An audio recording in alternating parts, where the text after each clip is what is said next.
নমস্কাৰ আৰু আসসালামু আলাইকুম। আজি মঙ্গলবাৰ, আজি 28 তাৰিখ জুন মাহ 2022 বাংলা 13।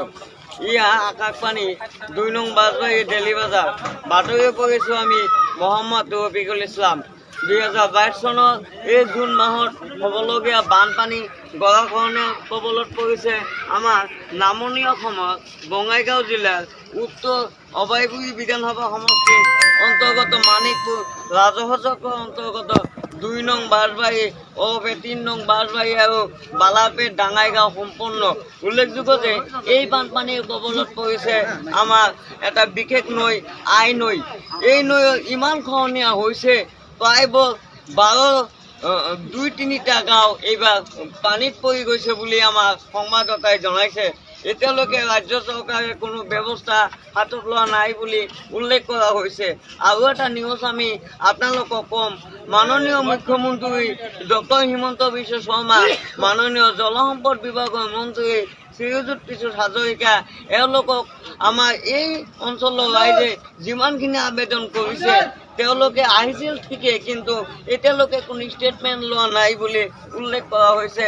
আজি এই বাজবাৰী, এই 2 নং বাজবাৰী, এই ডেইলি বজাৰৰ আজি মছজিদটো ইতিমধ্যে বানত যা গৈছে আৰু ঈদগাহ তথা কব্ৰস্থান সকলৰ লগতে মন্দিৰ আদি সম্পূৰ্ণ গ'ল বুলি উল্লেখ কৰা হৈছে। ইয়াৰ মাজতে দেখা গৈছে সন্মানীয় বিধায়ক আব্দুল বাতেন খন্দকাৰ, সন্মানীয় সাংসদ আব্দুল খালেকে যথেষ্ট পৰিশ্ৰম কৰিও এতিয়ালৈকে কোনো কামে নহ'ল। এটা ব্যৱস্থা এতিয়ালৈকে তেওঁ ভাল পদক্ষেপ গ্ৰহণ কৰিছে যিহেতু, কিন্তু এতিয়ালৈকে ভাঙি আছে। এইবাৰ ৰাজ্য আৰু কেন্দ্ৰ চৰকাৰৰ দাবী, অচিৰেই এই বহুকেইটো বলদাৰ আনি এই নদী ইতিমধ্যে ৰক্ষা কৰিবই লাগিব বুলি উল্লেখ কৰে আমাৰ এই জনতাই। আপোনালোকে বাতৰি শুনিছে আকাশবাণীৰ পৰা।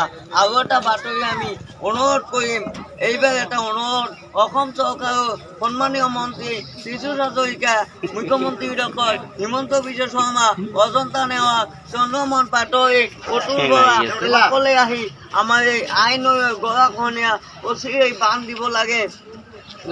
বান্ধ যদি নিদিয়ে বহু কষ্ট হ'ব দক্ষিণ অঞ্চলৰ ৰাইজৰ, যাৰ বাবে এইটো ব্যৱস্থা কৰিব লাগে। ইয়াৰ মাজতে দেখা গৈছে ডাঙাইগাঁও কীৰ্তনপাৰা, অৰ্থাৎ 13 কিলোমিটাৰ ৰাস্তাটো ইতিমধ্যে ছিঙি গৈছে আৰু বহুজন পৰিয়ালৰ ইতিমধ্যে ঘৰ দুৱাৰ এইবাৰ এই আইনৰ যা গৈছে বুলি উল্লেখ কৰা হৈছে। ইয়াৰ মাজত দেখা গৈছে মহম্মদ আবেদ আলী, আজিয়াৰ হুছেইন, আজিয়াৰ আলী, আনাৰ হুছেইন, আজিজুল হক আদি সকলোৰে ঘৰ এইবাৰ আইনত যা গৈছে বুলি উল্লেখ কৰা হৈছে। গতিকে এইবাৰ উনা সিজনত যদি এই কামটো নকৰে তেন্তে আৰু যে ক্ষতি নহ'ব, আৰু যে ক্ষতি হ'ব তাৰ কোনো নিশ্চয়তা নাই। গতিকে সকলোৱে ইয়াত আমি অনুৰোধ কৰিছোঁ, আইনৰে বান্ধ অচিৰেই দিব লাগিব। এইখিনি কৈ আমি সকলো ৰাইজকে ধন্যবাদ জ্ঞাপন কৰি মই ৰফিকুল ইছলাম বিদায় লৈছোঁ। আৰু এটা কথা, পবিত্ৰ ঈদুল আজহা আপোনালোকে জানে, মোক অলপ ঈদৰ বাবে অলপ এই যথেষ্ট ৰাইজে অলপ মোক সহায় কৰিব। নমস্কাৰ, আসসালামু আলাইকুম। পবিত্ৰ ঈদুল আজহাৰ শুভেচ্ছা। আসসালামু আলাইকুম, খুদা হাফিজ, জয়।